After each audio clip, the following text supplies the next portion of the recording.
Hey you guys, welcome back to Angel Angela, and as you guys can see by the topic, I'm going to be talking about how the empath was once a pick-me-sha, and excuse my my little stand or whatever. I have like deodorant, lotion, and all type of stuff because I had to get ready earlier for work, and I'm off now for the weekend, so I wanted to come on here on the weekend before, I take a little break from making videos to just make a quick video on just how the empath was once a pick-me-sha, because it's like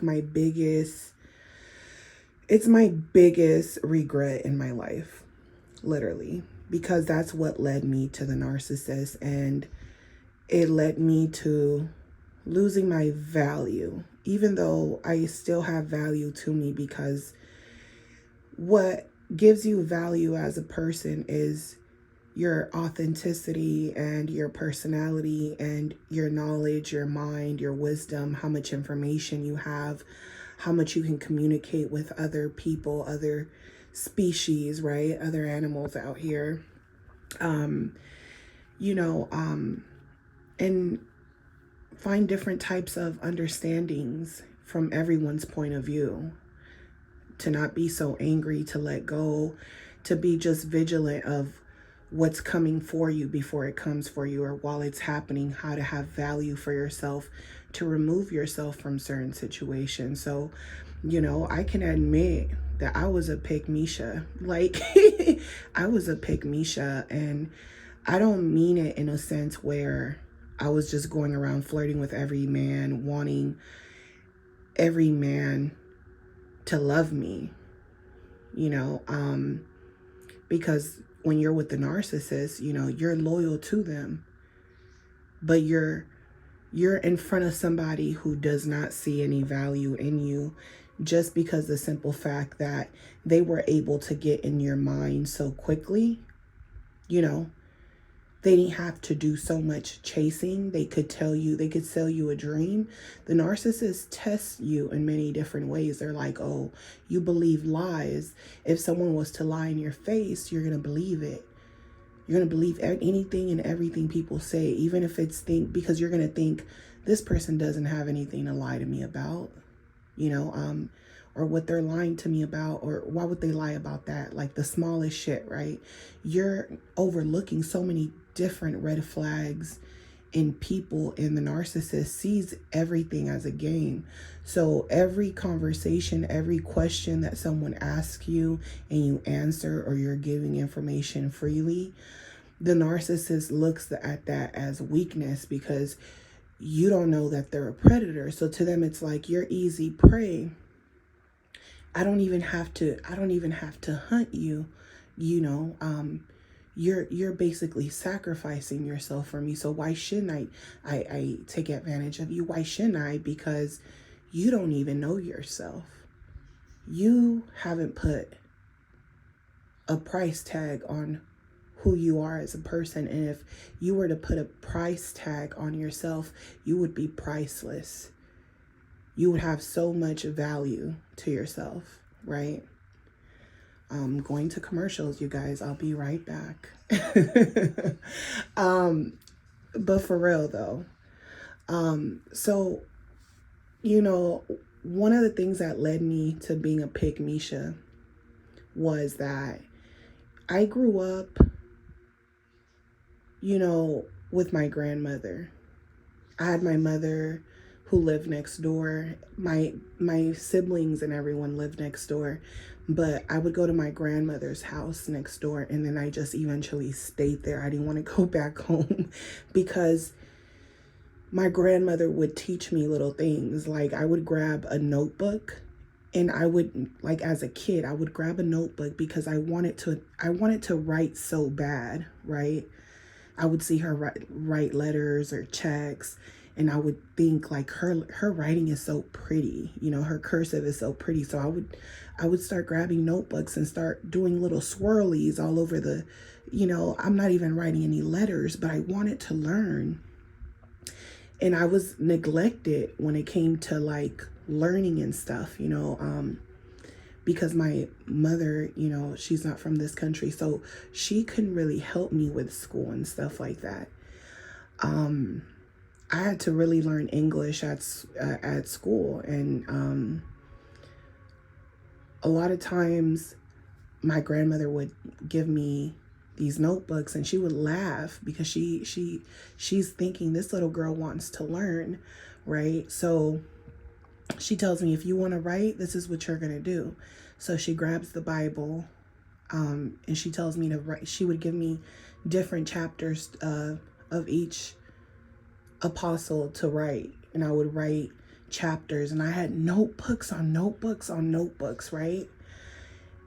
To the point where I would be like, grandmother, you know, there's no more notebooks. I need another notebook. All I wanted to do was write. Then I would, you know, I learned how to write, and then I would read with her. She taught me how to really read. And, you know, she did a lot for me. You know, I remember just waking up in the morning and she would be doing my hair, and I would be crying or complaining, or I would just be sleeping while she's doing it. And, you know, there were certain times where she did things to me, like she cut my hair, and I told you guys that, and that really affected me, you know, because I went to school looking like a little boy with a short haircut, and it made me really insecure, right? And, you know, I look back and I think to myself, it was like I was in this deep sleep, right? But she was instilling certain things in me, and then she would do something abusive that would like wake me the fuck up, right? And I would be like, oh shit, like she cut my hair. And then she'll take it to another level of, you know, giving me information and tools in order for me to be successful. It's like she felt like it was the control.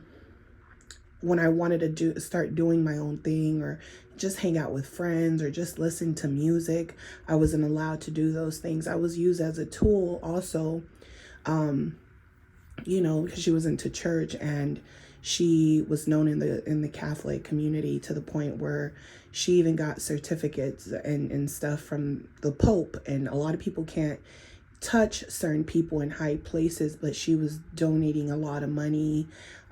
She had a lot of connections with people, and she built groups where, you know, all of LA really knew her, you know, and knows her to this day. There's a lot of people sending her flowers, and, you know, she was able to give back to a lot of people. But I felt like when I needed her, like at the times where I needed her the most, it was when she wasn't there for me, you know. And it's not me not appreciating what she did for me, but to her it was more of a transactional thing, because it was like, you're making me look good in the community because I got this little girl who is, you know, everyone's looking at her like she is too young to be out here preaching and reading the Bible and, you know, reciting. We would do it almost like a hustle type of thing. Like we would go to groups, and she would give me the rosary, and she's like, come on, lead it. You start it off. So I would start it off. I would do the whole rosary. She would tell me to do it really fast. I would recite everything really fast. And in the end, she would do the last couple of prayers and finish it off. And people would be like amazed. And it was kind of crazy to me, because when I was with the narcissist and they took me out of my world, right? They took me out of my world and my comfort zone, you know, and because I betrayed my family, I betrayed myself. And I was a disappointment, because I was warned about men and things like that. But it's like a horror movie. It's like a horror movie where, you know, your parents are the people around you are giving you advice, you're taking it, but when you meet that guy and you think he's Prince Charming, you You don't listen to your parents, you rebel, you're sneaking out, you're sneaking them in, right? It's like a horror movie type of thing, because you go into the narcissist world, now they're stalking you, now they're getting, oh, I love you, or they act really desperate when it comes to you. So then you start to feel like, wow, I've never had anyone want me or care about me in this way, right? And now they're selling you dreams right along with it. And then they're starting arguments with you, and you don't know what these arguments are really about. And because you're young, you become very emotional. So a lot of PICKMEESHAs are emotional. They have trauma. There's a need for love, attention. And because my family was very more like focused on finances than emotions, even though they spoke about certain things to me, they were just not affectionate people. Like, we're not huggers or anything like that. So when I would see certain families and how close people are, they're hugging their mother, kissing their mother on their cheek, or just having fun, to me, it was like, there's something wrong with my family. It's very, robotic, even though a lot of the things that I'm learning, or I had to learn the hard way, were true. But I also felt like, because if I didn't listen, I was being punished. So that's where I felt like there's something wrong, like the cutting of the hair. I remember my 13th, 14th birthday. I ended up feeling super depressed at a young age. And I told my grandmother, I was like, I don't even want to live anymore, because I felt so obligated to do things for her, or to talk to people, or her friends and people, and I would feel like I would always have to wear a mask for her, or she would be like, oh, I'm gonna have someone just came over, I need you to hurry up and do your hair. And I'm just like, I don't want to, I want to be in my room, like in my own world. You're becoming a teenager. And just very strict, like, you have to do your hair, you have to come out, you have to introduce yourself, and teaching me that I have to greet people out every time. And I felt like the reason I also didn't like coming around is because people would start asking me so many personal questions, like, where's your mom? Where's your dad? Which one of your daughters does she belong to? And why she isn't with her mother, and things. And she would just be like, oh, because she's here. But I also realized that the reason she also wanted me there is because I was the only girl out of my siblings. And it was her way of protecting me, because she knew there were certain things and lessons that my mother wouldn't teach me. But I also feel like that's what messed my mother up compared to her, the golden child, because there was a competition, but my mother was never in that competition. And I looked at even my mother differently at that time, because it was like certain people didn't respect her in a way, and it made me as a kid not respect her. And then when I started to see the abuse, I ran to my mother, and then I started to get attention, what I needed, right? Or should I say love. And my mother, one thing about my mother, she's a very loving empath, and she's too loving too. That was the reason. And it's almost like she wanted me to be different from her. She didn't want me to be so nice. She didn't, she's basically, wanted me to be a nun, because that's what she wanted. She said that's what she wished she would have done if she wouldn't have had so many kids, and with my grandfather. I also had, a male role model, which was my grandfather, and how he treated my grandmother. And I saw those things, and I saw what I needed in a person. But even with that, I think the fairy tale of the movies and things, like what you think a relationship should be, just even as a kid, you're just thinking, oh, the guy is cute, or I just want to have my first kiss. You're not thinking logically. You're not thinking about like what happens after the kiss. Okay, how dangerous is sex? Yeah, they tell me, you go to school, they tell you, wear condoms or you're gonna get pregnant, but you also don't know the emotional attachment that you will have to people. And the narcissist studies every victim that they, get with, and that's what makes you a target to being a PICKMEESHA, is the fact that you will have certain traumas, certain things. First of all, we all go through stuff. Some of us just have parents who are literally there all the time. It's like a mother not wanting to stay at home with the kids because she knows how important it is to give them the full attention, because if not, other people can get in your kids' ears, the teachers, the children at school, and that can impact your kid. You need to constantly validate them. You need to constantly be positive and, teach them lessons, because you're going to be able to tell them what's going to happen before it happens. And then after they realize, hey, every time, my parent says this and that, and they allow me to make my own choices, they already know I'm not going to listen. And I feel comfortable talking to them about these things. I'm gonna be able to trust my parent to know that every move I make, they got the best interest for me. But what narcissists do is that they help you, but the moment you don't listen to them, and this is the most horrible thing I feel like you can do to kids, is that then they will abuse you. It's kind of like having a pet, and you're like a dog, and your dog's barking, and you're so irritated with the dog that I'm gonna lock you up right here I'm gonna lock you in this room for hours because you're getting on my nerves. You're not doing what I want you to do. It's like control, right?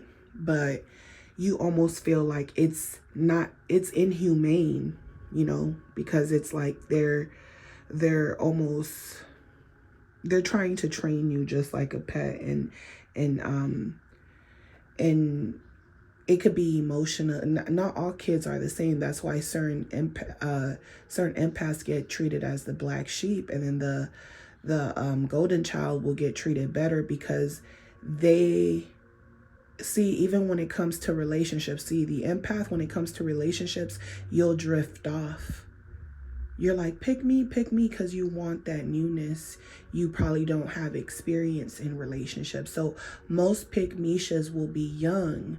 But now if you don't learn your lesson and you continue that behavior, and you're getting older, now you're in your 30s, 40s, 50s, and you still got that same mentality, you're basically, a version of a PICKMEESHA, which is now considered a Jezebel spirit, because Jezebel is stuck in her ways. And even though she might, even though she might mimic certain things, you can't really teach a dog new tricks. The old dog new tricks. So this is why certain narcissists will use certain women, use them as their sugar mamas, or use them as, someone that they can take advantage of, because that person might already have children, or whatever the case is. The narcissist might feel like that person doesn't have value to them, and it's not because they have children, it's not because they're single, it's not because they're older, it's because they don't know how to carry themselves. They become like a little girl, right?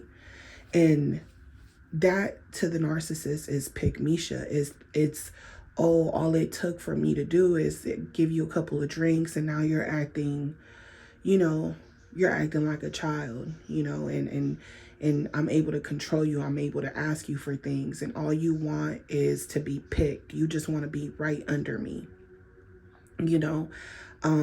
So some of us will feel really jacked up, right? Because we were PICKMEESHAs literally with the narcissist. A lot of people will say, oh no, I wasn't a pick